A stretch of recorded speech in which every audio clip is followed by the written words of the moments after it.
Hello guys, आप सब कैसे हैं। अंसारी स्टडी पॉइंट से आप सभी को बहुत बहुत धन्यवाद। सर, आज का जो मेरा टॉपिक है ये +2 का है और उस टॉपिक का नाम है अंतरराष्ट्रीय संगठन यानी कि इंटरनेशनल ऑर्गेनाइजेशंस। अब हम यहाँ पे देखेंगे ये +2 का तो है ही, लेकिन आप विभिन्न प्रकार के कॉम्पिटिटिव एग्जाम यानी कि यूपीएससी, एनडीए और विभिन्न प्रकार के जैसे एग्जामिनेशन देते हैं, तो उस एग्जामिनेशन के पॉइंट ऑफ व्यू से ये जो चैप्टर्स है बहुत ही महत्वपूर्ण है।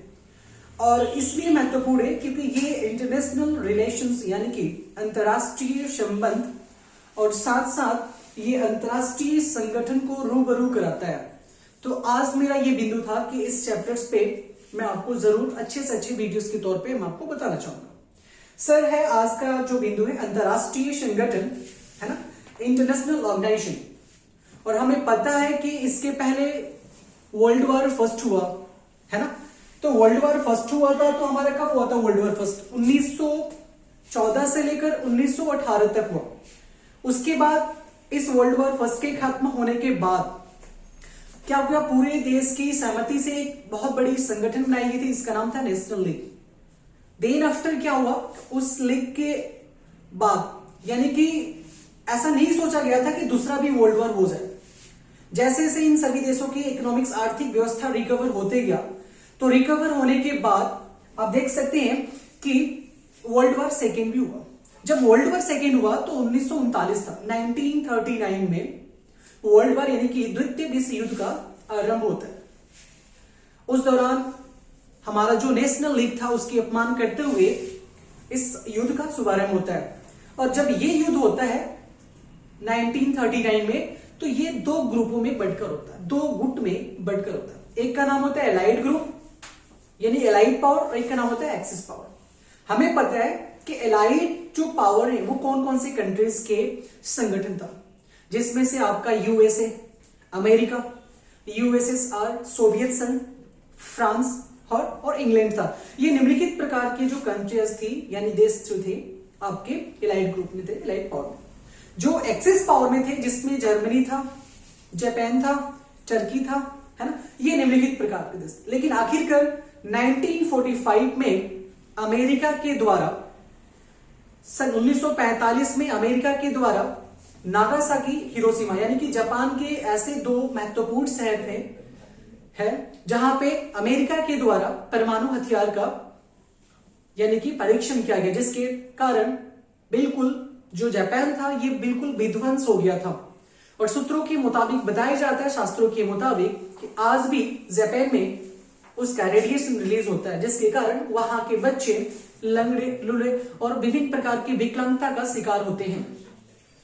अब आप देख सकते हैं कि किस तरीके से 1945 में शीत युद्ध की समाप्ति के कारण या शीत युद्ध समाप्त हो जाए, जिसके कारण अमेरिका के द्वारा 2 बम का प्रयोग किया गया था। उस बम का वजन जो था 15 किलो टन था।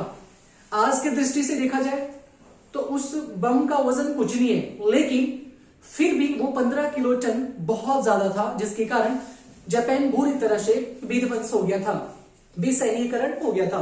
चलो, ये था आपका वर्ल्ड वॉर फर्स्ट और सेकेंड का कुछ मतलब मोस्ट इंपोर्टेंट पॉइंट्स था। लेकिन मैं आपको ये बताना चाह रहा हूं, उसके बाद जिस तरीके से फर्स्ट वर्ल्ड वॉर में नेशनल लीग बनाई गई थी, उसके बाद सेकेंड वर्ल्ड वॉर जैसे ही समाप्त होता है, अमेरिका के द्वारा जो परमाणु हथियार का परीक्षण किया गया था, उसके बाद जैसे ही सेकेंड वर्ल्ड वॉर समाप्त होता है, उसके ठीक कुछ ही दिनों बाद क्या होता है, कुछ ही दिनों महीने बाद, कि विश्व के सबसे बेहतरीन अंतरराष्ट्रीय संगठन का निर्माण कराया जाता है।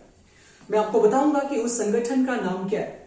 सर जी, जो अंतरराष्ट्रीय संगठन है उस संगठन के नाम है संयुक्त राष्ट्रीय, है ना, संयुक्त राष्ट्र संगठन यानी कि यूनाइटेड नेशंस ऑफ ऑर्गेनाइजेशन। इसका स्थापना देखेंगे 24 अक्टूबर 1945 को होती है। यानी आप इससे अंदाजा लगा सकते हैं कि जैसे ही युद्ध की समाप्ति, वर्ल्ड वॉर सेकेंड की समाप्ति होती है, द्वितीय विश्व युद्ध की समाप्ति होती है, उस समाप्ति के कारण इस संगठन का निर्माण कराया जाता है। सर, ये भी जानेंगे कि इस संगठन का मुख्यालय यानी कि हेडक्वार्टर कहां पे? सर, इसका अमेरिका में हेडक्वार्टर है, जहां की न्यूयॉर्क में, न्यूयॉर्क सिटी में। सर, इसका देखेंगे कि जब 24 अक्टूबर 1945 में जब इस संगठन का निर्माण कराया गया था तो उस समय टोटल देशों की संख्या जो थी, सदस्यता थी, जो था 51। लेकिन इन प्रेजेंट टाइम, आज के समय देखा जाए कि यूएनओ में कुल देशों की संख्या कितनी है, जिसमें है सर आपका 193 है सर। तो ये निम्नलिखित प्रकार की सदस्यता है। अब ये सिर्फ देखेंगे यहाँ पे कि संयुक्त राष्ट्र संगठन बनाने का उद्देश्य क्या था। सर हमें पता है कि वर्ल्ड वॉर फर्स्ट होता है, नेशनल लीग बनती है, कोई कुछ नहीं करता है, उसकी अपमान कर द्वितीय विश्व युद्ध का शुभारंभ करते हैं।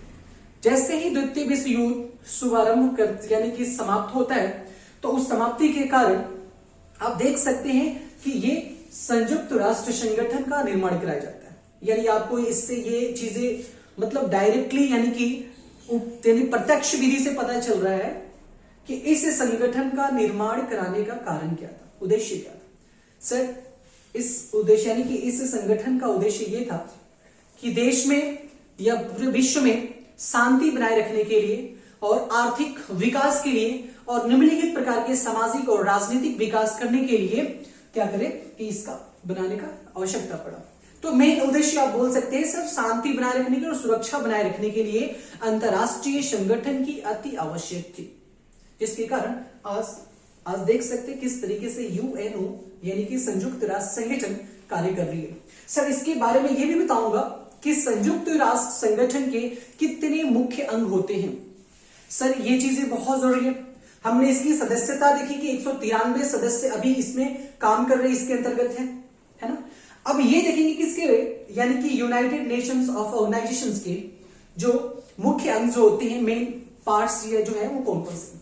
सर ये देख सकते हैं पहला जो अंग से जिसका नाम है महासभा है ना, दूसरा जो है सुरक्षा परिषद, तीसरा जो है आर्थिक और सामाजिक परिषद है ना, चौथे नंबर पे है सर है ना अमानवीय परिषद है ना, उसके बाद से सर अंतरराष्ट्रीय न्यायालय एंड 6 नंबर में सचिवालय। ये संयुक्त राष्ट्र संगठन के ये 6 ऐसे मुख्य अंग है जिसके माध्यम से पूरे आज संयुक्त राष्ट्र संगठन को अंतरराष्ट्रीय देशों की सहायता से चलाई जाती है। मैं आपको यह भी बताना चाहूंगा कि इन पूरे 6 संगठन में सबसे महत्वपूर्ण और सबसे नियंत्रण का कार्य कौन करती है, उसके बारे में जानना। सिक्योरिटी काउंसिल यानी कि सुरक्षा परिषद है। थोड़ी सी मैं आपको बताना चाहूंगा कि जो ये सुरक्षा परिषद जो है ना, इस सुरक्षा परिषद में टोटल देशों की संख्या यानी कि जो सदस्यता है वो है सर 15। कितने? 15 सदस्यता यानी कि देशों की संख्या है सुरक्षा परिषद में। और इस सुरक्षा परिषद में देखेंगे कि सुरक्षा परिषद जो है अंतरराष्ट्रीय संगठन की एक ऐसी बेहतरीन यानी कि ऐसा मुख्य अंग है जिसके माध्यम से इस संगठन को अच्छे तरीके से नियंत्रण किया जाता है। अब मैं आपको बताना चाहूंगा कि ये किस तरीके से महत्वपूर्ण है इसके बारे में। सुरक्षा परिषद में टोटल देशों की संख्या 15 है और सुरक्षा परिषद को मूलतः 2 भागों में विभाजन किया गया है। एक भाग का दिया गया यानी कि 15 में यानी कि 5 देशों की सदस्यता दी गई, उसके बाद 10 देशों की सदस्यता दी गई। अब देखेंगे कि 5 वो कौन सी देश है सदस्यता में। जो ये 5 ऐसे कंट्रीज है जिसमें से USA, America, Russia, Britain, France और चीन, ये 5 ऐसे संयुक्त राष्ट्र संगठन के अस्थायी सदस्य। इसको हम क्या बोलेंगे सर जी? अस्थायी सदस्य बोलेंगे। ये संयुक्त राष्ट्र संगठन के अस्थायी सदस्य में 10 यानी कि जो 5 ऐसे देश हैं जिसमें अमेरिका, रशिया, चाइना, फ्रांस और ब्रिटेन है। लेकिन जो अस्थायी कंट्रीज है यानी अस्थायी जो सदस्य हैं, ये क्या करता है? अस्थायी यानी कि जो संयुक्त राष्ट्र संगठन का जो अंग है सचिवालय, इस सचिवालय के जो मुख्य जो पर्सन होते हैं यानी कि इसका जो हेड पर्सन होते हैं उनको बोलते हैं महासचिव। उन महासचिव के कारण यानी कि हम कह सकते हैं महासचिव के कारण क्या कहता है कि सुरक्षा परिषद में सदस्यों की आगमन किया जाता है। तो इसमें यानी कि 10 देशों की क्या है? अस्थायी सदस्य, इसको बोलेंगे अस्थायी सदस्य। तो अस्थायी सदस्य में जो है अभी तक 10 कंट्रीज है, और मैं बताना चाहूंगा कि भारत भी इस अस्थायी सदस्य की बहुत बार सदस्यता ले चुकी है।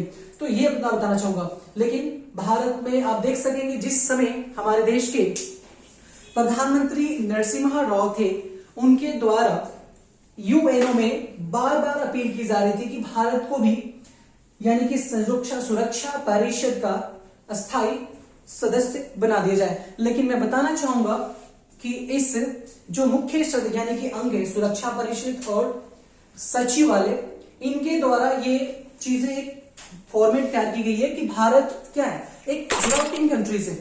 भारत एक विकासशील देश में बहुत तेजी से आर्थिक, सामाजिक और राजनीतिक में विकास कर रहा है।